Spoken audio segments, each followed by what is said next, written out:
Hey guys, welcome back. So now at this point, getting back into Batman Superman to where we continue the thriller of the infected, not only do we get a look at the Superman who laughs, but we also get a bit of the Batman who laughs who's playing with the mind of Bruce Wayne, and with doing so using tricks from like Endgame and Super Heavy to reiterate some of the messages that we've seen him trying to tell Bruce ever since Dark Knight's Metal, which could very well be the ultimate plan of the Batman who laughs. Like, just imagine if it were all that simple. So let's talk that talk. But first, if you're new to the channel, be sure to subscribe to catch the spills every week, and don't forget to hit that bell up top so we can squat up in the comments for the first hour.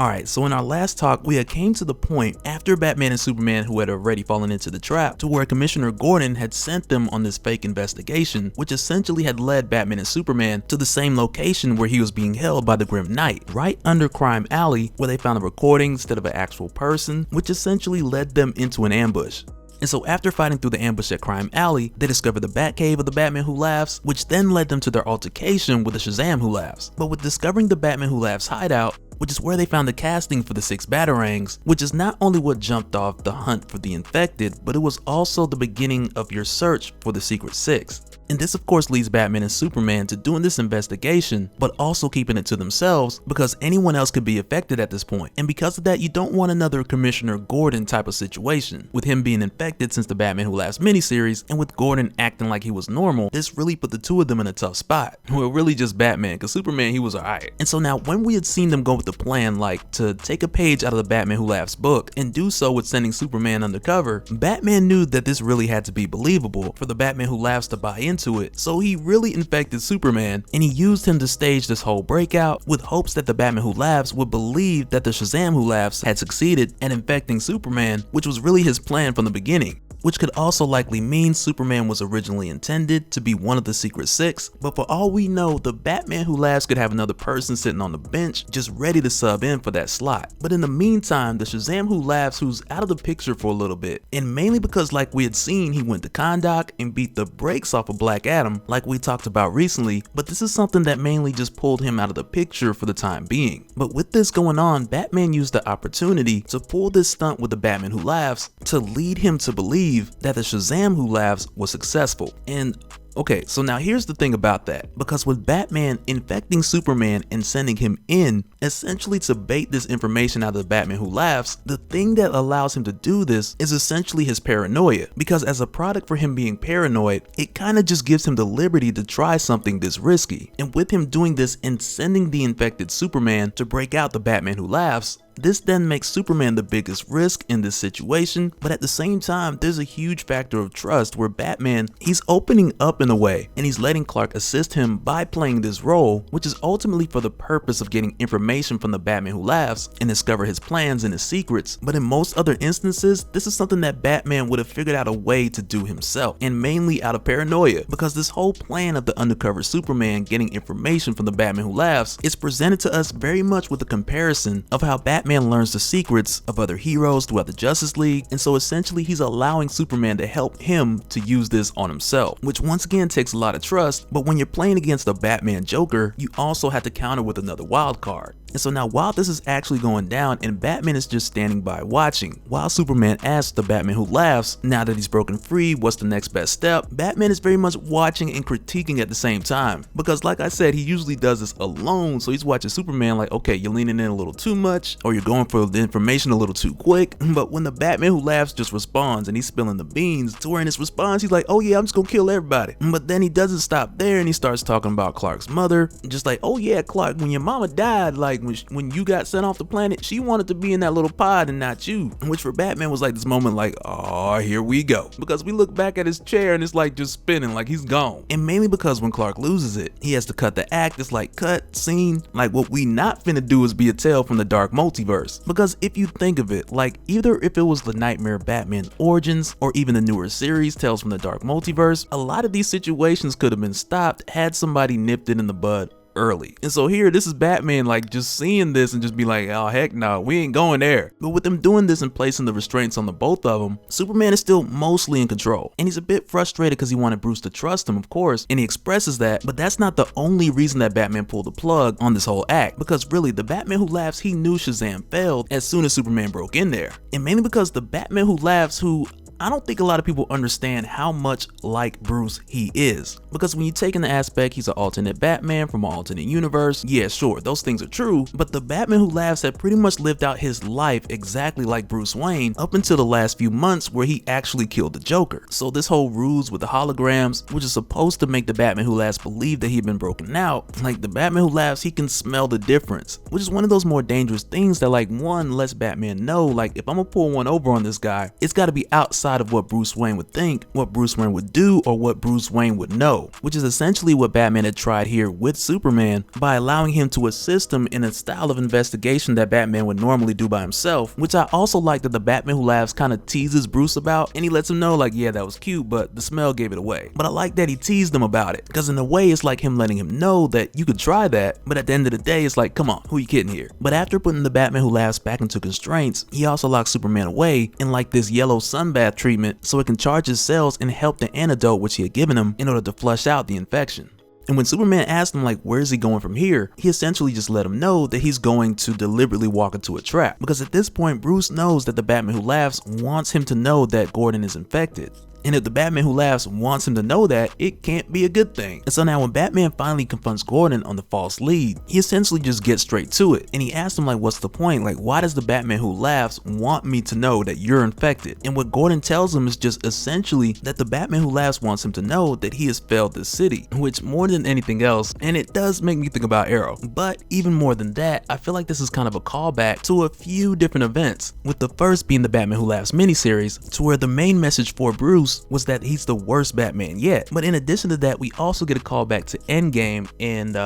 not Forever Evil, Super Heavy. Endgame and Super Heavy, because when Gordon has Batman here, he calls on his rookie armor, which Batman had given him during the course of Super Heavy, which followed the conclusion of Endgame, to where it appeared that both Batman and the Joker had been killed. And with Gordon calling back this armor which he had first received at that time, not only is this your callback to Super Heavy, but much like I mentioned, it's a bit of Super Heavy and Endgame both at the same time, because before the events of Super Heavy and before the rookie suit, during the time of Endgame, when you had a number of people being infected with the Joker toxin, not only was Commissioner Gordon one of those who were infected, but even back at the time there was a bit of that surprise element to where Gordon nearly took an axe to Batman when he had caught him off guard. So it's like now, and albeit in a different way, but it's like now Gordon's being once again used as that surprise element to catch Batman off guard, and in addition to that send a message, to whereas we know the message is Batman has failed the city, but I would even take it even further to say that the Batman Who Laughs is using Commissioner Gordon as yet another example to say, hey, even this guy's a better Batman than you, with this whole method of using Gordon to be this trap that Batman deliberately walked into.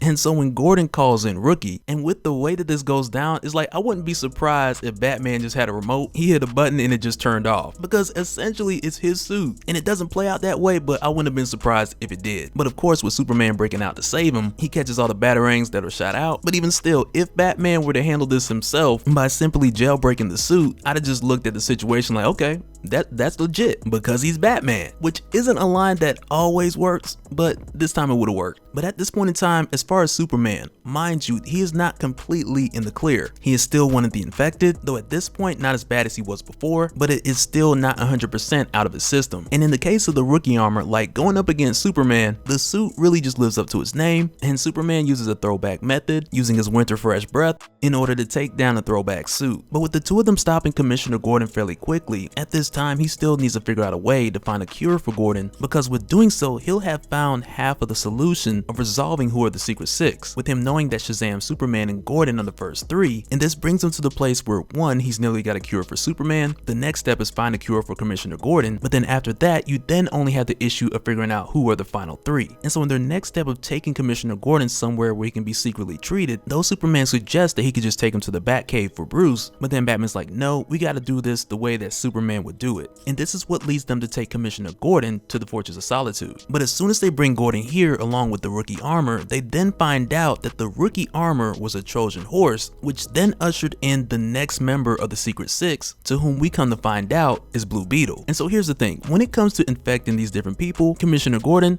fairly simple to do, just inject them with a serum, I get it. But when it comes to people like Blue Beetle, to where essentially you have to hack or infect his scarab in order for this to work, it then presents the idea of, okay, how does the Batman Who Laughs know this? Like, how does he know how to get this done? And the same argument can be made for the Shazam Who Laughs, because in that case you're dealing with magic and there's other variables that essentially put you in the place to where, okay, one serum wouldn't work the same for everybody. And to this point, the explanation that we're indirectly given, it's like the Batman Who Laughs, who's essentially Bruce Wayne, he also has his contingencies for every member of the Justice League. So in that case, if you know their secrets, you know their weaknesses, if you know how to take them out, like if you know them inside out from top to bottom, which either of these Batmen do, then through the course of a bit of trial and error, you can then find out how to augment them into whatever way you please, which in this case for the Batman Who Laughs is to cause them to be infected. And this takes me back to one of the things that I could not stress enough back when we covered Immortal Man. Because back at the time when we discovered not only that the Batman Who Laughs knows how to kill the Immortal Man, but he also admitted to doing a bit of research in the dark multiverse prior to making his way here. Like, just knowing this, like, this was one of the things that had me begging for a Batman Who Laughs series that would take us through those journeys, and not just with the Immortal Man, but also with him discovering Perpetua and learning everything that he's shown Lex Luthor. Like, I want to go back and know all of that, because really it's all that time spent and that additional research that is constantly keeping him ahead of Bruce Wayne. And with doing so, he is making the world's greatest detective look like an idiot.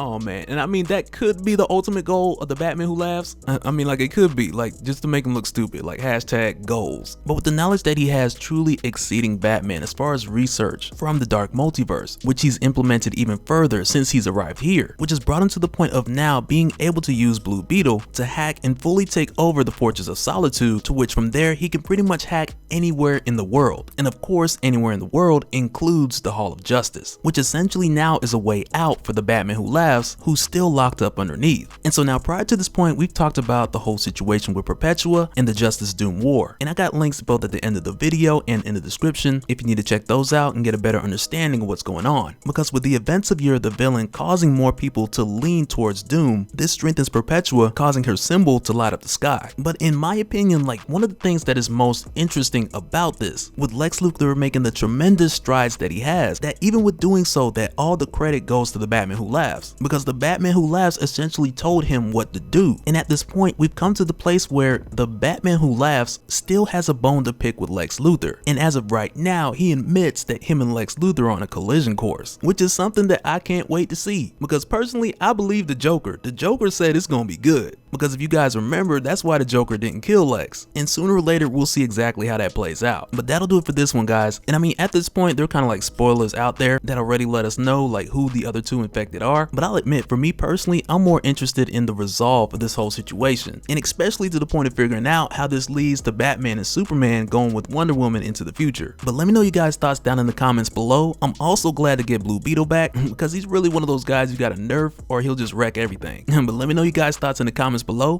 and we'll do it again in the next one. All right, later.